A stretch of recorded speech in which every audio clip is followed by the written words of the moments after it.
Hi, 2019. Whoa, what a year.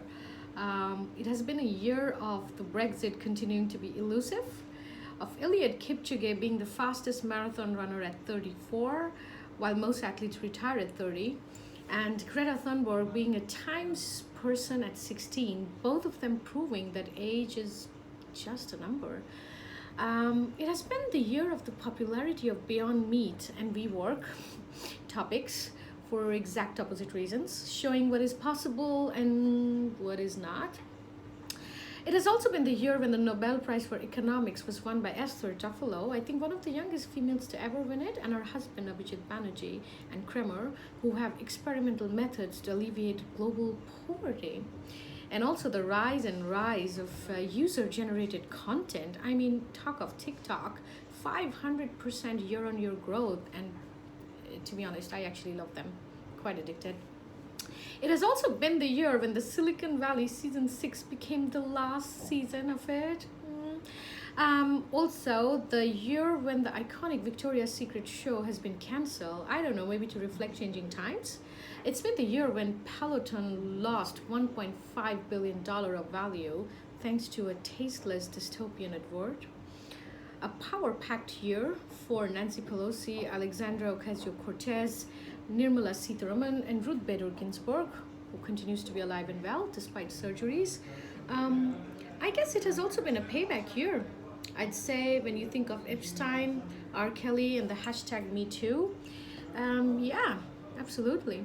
It has also been a year of some significant corporate changes. Two of the top FTSEs, Walmart and Accenture, gained female CEOs. I think Judith McKenna and Julie Sweet, respectively. And General Motors found its first female Indian CFO, Divya Suryadevara.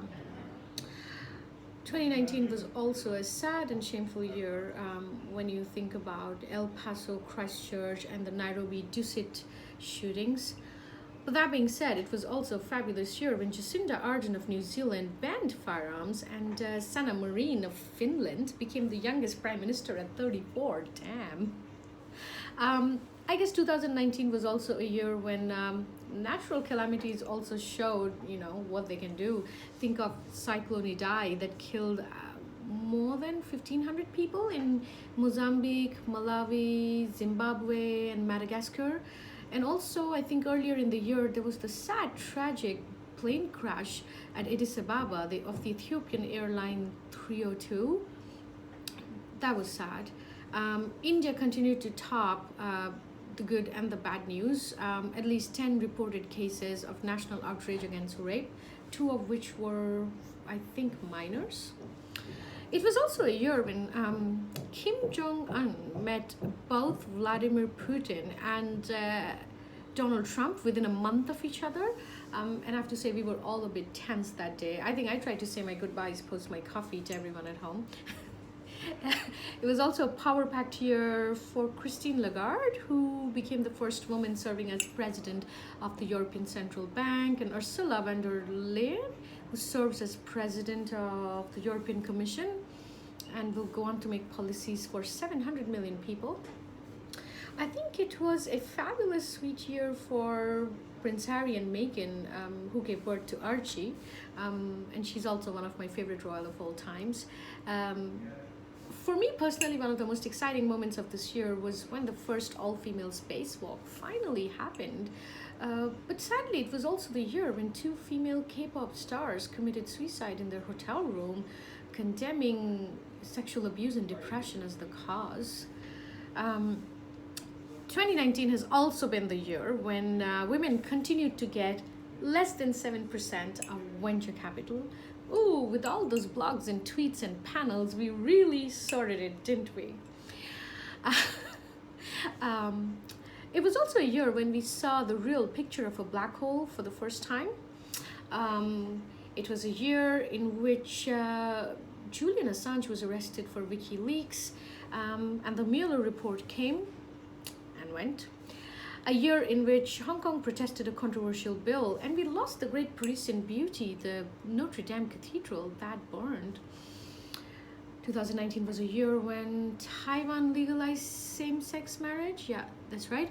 And it was also the year when the famous picture of the same sex couple, Melania and Chris, erupted on Twitter outrage when people found that four teenage boys had beaten them up in a London bus.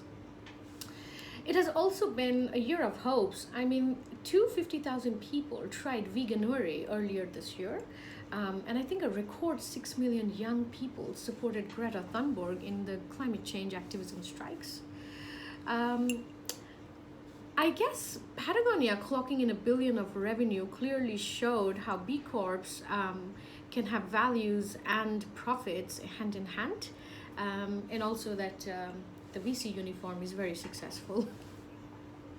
um, I guess for me, one of the significant things of this year was this conclusive evidence that the Earth is now in the midst of its sixth mass extinction, which means it's the sixth time in the planet's history and the biggest one where there's a massive global collapse of numbers in all species.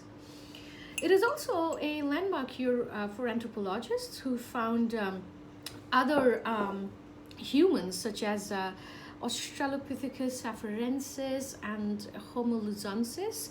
Basically, this shows that although we may have survived, there were other variants. I'm sorry, there were other variants of humans who walked and lived along with us. How's that for your big ego trip, huh? Didn't we all think we are so special? We're the only one of our kinds. Not so much, huh? It has also been a great year for biotech and sciences. Ebola became curable earlier this year, isn't it? I think that's pretty awesome. And then it also turned out that all human origin can be traced to a single woman in Botswana. I think for Ghana, it has been a year of rediscovery and surprises. We launched a very successful second version of our product, which multiple users in different sectors can use. We also raised another 3 million of funding yet again, and we created several long-term partnerships, some of which will last, I think, more than a decade into the future. For me personally, 2019 is the year when I found more of my inner strength. I was bullied a lot, both online and offline, and I found the strength of the ecosystem that supported me right from Silicon Valley to London. Lots of people stood up for what is right, and I found that there are amazing people out there. I also continued to have a year in which I did not see Hamlet yet again this year, bucket list, missed. It's also a year when I shared more than 100 unique vegan recipes with friends and family. So if you want to be part of that community, you know what to do. And I guess above all, 2019 has been the year of Frozen 2 for me. Hell yeah. So yeah. Happy Christmas and a happy New Year and a happy Hanukkah to all of you. Here's a little bit of the year in review from my lens, and I hope you enjoyed it. I hope I get to see, meet, and interact with many of you next year. Here is to more enthusiasm, more courage, and more life. Bye.